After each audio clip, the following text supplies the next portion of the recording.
आज पहली बार इस कॉलेज में गजल कहने आ रहा हूँ या फिर कविता, और इसके पहले जब भी इस कॉलेज में आया उस गजल लिखने के कारण आया था। तो आप समझ गए होंगे मैं क्या कहना चाह रहा हूँ। तो सबसे पहले उसी के लिए मैं बोलता हूँ, उसके बाद मैं अपनी कविता शुरू करूंगा कि ये जो पुराना आसिया है ये उस बेवफा का घर है। ये जो पुराना आसिया है ये उस बेवफा का घर है, जो बहकूं तो बहकने देना साहब ये मेरे महबूब का शहर है। दिल थोड़ा बदनाम है यहाँ, दिल थोड़ा बदनाम है यहाँ, यही तो भटका दर बदर है। मैं श्यामलाल से छुट्टी होता था, फिर यहाँ आता था, फिर घर जाता था। तो दिल थोड़ा बदनाम है यहाँ, भटका यही दर बदर है, फिर से बिखरेगा यही साहब ये इसके महबूब का शहर है। और हर एक लफ्ज उसकी शायरी, हर एक लफ्ज उसकी शायरी, उसकी हर अदा बहर है। दिल धड़के तो संभाल लेना साहब ये मेरे महबूब का शहर है, ये मेरे महबूब। अब जो मैं कविता बोलने आया था उस पर मैं आना चाहूंगा। आप सब कभी उनसे मिले हैं जो किसी मेट्रो स्टेशन पे, किसी सिनेमा घरों के बाहर आपका हाथ पकड़ लेते हैं, कुछ दे दो साहब, कुछ दे दो। कौन कौन मिल चुके हैं? हाँ, तो एक वैसे ही शख्स से मैं भी मिला था, बट उसे पैसे नहीं चाहिए थे, उसे खाने को नहीं चाहिए थे सर। उसे क्या चाहिए था मैं बताता हूँ। वो टूटी चप्पल और फटे कुर्ते, वो टूटी चप्पल और फटे कुर्ते वही उसके पहचान थे। विश्वविद्यालय मेट्रो स्टेशन पर मारा फिर रहा था वो, लोग उसकी अनकही ख्वाहिशों से अनजान थे। औरों की तरह उसने मेरा भी हाथ पकड़ लिया, औरों की तरह उसने मेरा भी हाथ पकड़ लिया। मेरे बढ़ते कदम को साहब उसने अपनी मजबूरियों से जकड़ लिया। मैं झुंझलाया, देर न हो रही थी फिर भी जल्दी दिखाया। जेब खाली है यह कह मैंने अपना रास्ता छुड़ाया। सब यही करते हैं, मैंने भी यही किया। फिर अभी मेरे कदम बढ़े ही थे कि वो मेरे पैरों में आ गिरा, अभी कदम बढ़े ही थे कि वो मेरे पैरों में आ गिरा। फिर उसने कुछ ऐसा कहा जो सीधा मेरे अहम से जा गिरा। सुनिएगा क्या कहता है वो। और खुददारी साहब, गरीबी हमेशा खुददारी लाती है। तो मैं कहता हूँ, वो कहता है क्या कि बोला भूखा नहीं हूँ दिहाड़ी मेरे भी 50 हैं। बोला भूखा नहीं हूँ दिहाड़ी मेरे भी 50 हैं, बस ख्वाहिशों के बस्ते में साहब हकीकत वाले पन्ने उदास।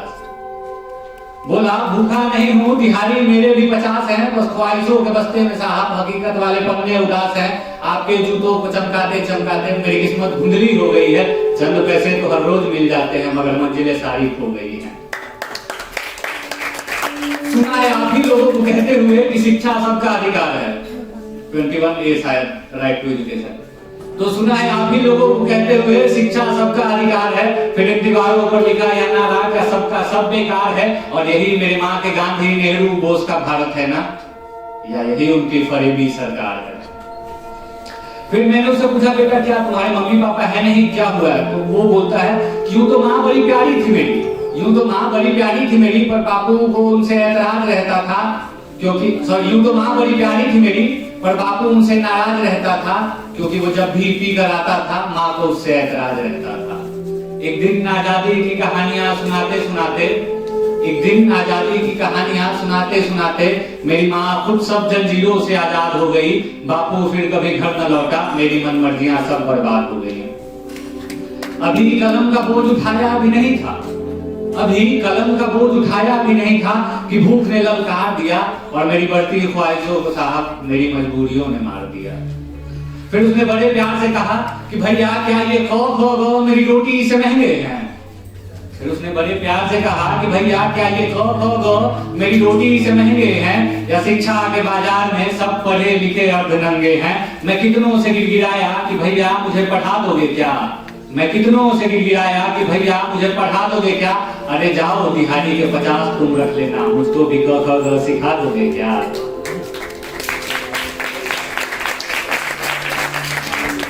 मैं कितनों से गिड़गिड़ाया कि भैया मुझे भी पढ़ा दोगे क्या। अरे दिहाड़ी के 50 तुम रख लेना, मुझको भी क ख ग सिखा दोगे क्या। किसी ने हामी न भरी, कोई तैयार न था।